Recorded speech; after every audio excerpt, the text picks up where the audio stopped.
بسم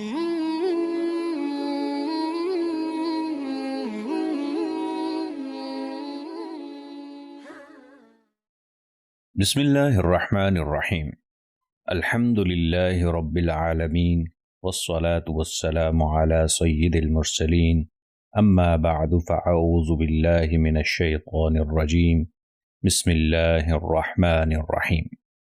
السلام علیکم ورحمۃ اللہ وبرکاتہ۔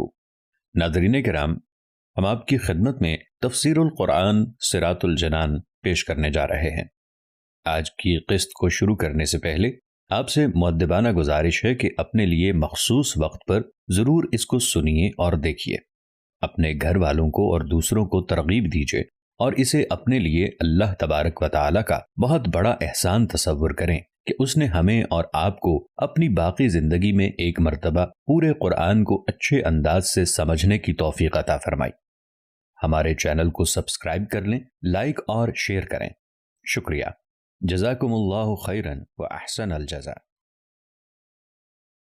الحمد للہ رب العالمین والصلاة والسلام علی سید المرسلین اما بعد فاعوذ باللہ من الشیطان الرجیم بسم اللہ الرحمن الرحیم۔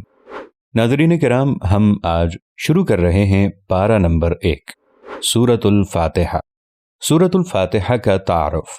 سب سے پہلے مقام نزول۔ اکثر علماء کے نزدیک سورہ فاتحہ مکہ مکرمہ میں نازل ہوئی۔ امام مجاہد رحمۃ اللہ تعالی علیہ فرماتے ہیں کہ سورہ فاتحہ مدینہ منورہ میں نازل ہوئی ہے، اور ایک قول یہ ہے کہ سورہ فاتحہ 2 مرتبہ نازل ہوئی، ایک مرتبہ مکہ مکرمہ میں اور دوسری مرتبہ مدینہ منورہ میں نازل ہوئی۔ رکوع اور آیات کی تعداد۔ اس سورت میں 1 رکوع اور 7 آیتیں ہیں۔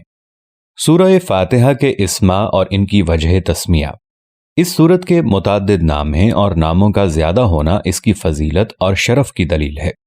اس کے مشہور 15 نام یہ ہیں۔ نمبر 1، سورہ فاتحہ سے قرآن پاک کی تلاوت شروع کی جاتی ہے، اور اسی سورت سے قرآن پاک لکھنے کی ابتدا کی جاتی ہے، اس لیے اسے فاتحۃ الکتاب یعنی کتاب کی ابتدا کرنے والی کہتے ہیں۔ نمبر 2، اس سورت کی ابتدا الحمدللہ سے ہوئی، اس مناسبت سے اسے سورۃ الحمد یعنی وہ سورت جس میں اللہ تعالیٰ کی حمد بیان کی گئی ہے کہتے ہیں۔ نمبر 3 اور 4، سورہ فاتحہ قرآن پاک کی اصل ہے، اس بنا پر اسے ام القرآن اور ام الکتاب کہتے ہیں۔ نمبر 5، یہ سورت نماز کی ہر رکعت میں پڑھی جاتی ہے، یا یہ سورت 2 مرتبہ نازل ہوئی ہے، اس لیے اسے سبع المثانی یعنی بار بار پڑھے جانے والی یا 1 سے زائد مرتبہ نازل ہونے والی 7 آیتیں کہا جاتا ہے۔ نمبر 6 تا 8، دین کے بنیادی امور کا جامع ہونے کی وجہ سے سورہ فاتحہ کو سورۃ الکنز، سورۃ الوافیہ اور سورۃ الکافیہ کہتے ہیں۔ نمبر 9 اور 10، شفا کا باعث ہونے کی وجہ سے اسے سورۃ الشفا اور سورۃ الشافیہ کہتے ہیں۔ نمبر 11 تا 15، دعا پر مشتمل ہونے کی وجہ سے اسے سورۃ الدعا، سورۃ تعلیم المسئلہ، سورۃ السوال، سورۃ المناجہ اور سورۃ التفویض بھی کہا جاتا ہے۔ سورہ فاتحہ کے فضائل۔ احادیث میں اس سورت کے بہت سے فضائل بیان کیے گئے ہیں، ان میں سے 4 فضائل یہ ہیں۔ نمبر 1، حضرت ابو سعید بن معلہ رضی اللہ تعالی عنہ فرماتے ہیں، میں نماز پڑھ رہا تھا تو مجھے نبی کریم صلی اللہ تعالی علیہ وآلہ وسلم نے بلایا، لیکن میں نے جواب نہ دیا۔ جب نماز سے فارغ ہو کر بارگاہ رسالت صلی اللہ تعالی علیہ وآلہ وسلم میں حاضر ہوا تو میں نے عرض کیا، یا رسول اللہ صلی اللہ علیہ وآلہ وسلم، میں نماز پڑھ رہا تھا۔ تاجدار رسالت صلی اللہ تعالی علیہ وآلہ وسلم نے ارشاد فرمایا، کیا اللہ تعالی نے یہ نہیں فرمایا، استجیبوا للہ وللرسول اذا دعاکم، اللہ اور اس کے رسول کی بارگاہ میں حاضر ہو جاؤ جب وہ تمہیں بلائیں۔ پھر ارشاد فرمایا، کیا میں تمہیں تمہارے مسجد سے نکلنے سے پہلے قرآن کریم کی سب سے عظیم سورت نہ سکھاؤں؟ پھر آپ صلی اللہ تعالی علیہ وآلہ وسلم نے میرا ہاتھ پکڑ لیا۔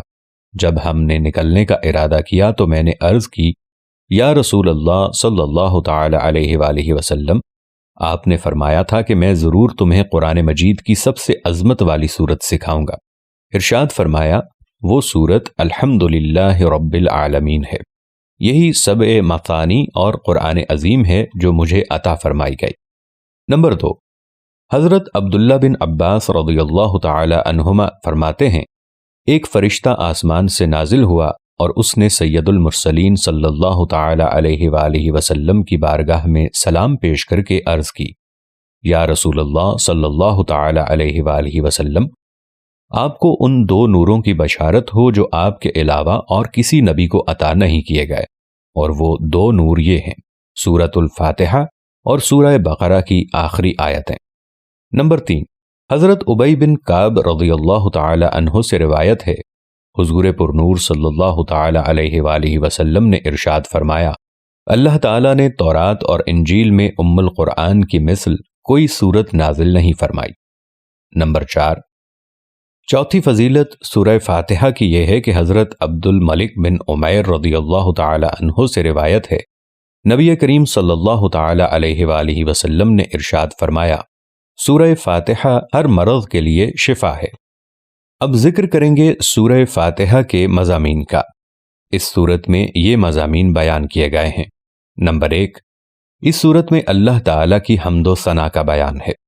نمبر 2، اللہ تعالیٰ کے رب ہونے، اس کے رحمان اور رحیم ہونے، نیز مخلوق کے مرنے کے بعد دوبارہ زندہ کیے جانے اور قیامت کے دن ان کے اعمال کی جزا ملنے کا ذکر ہے۔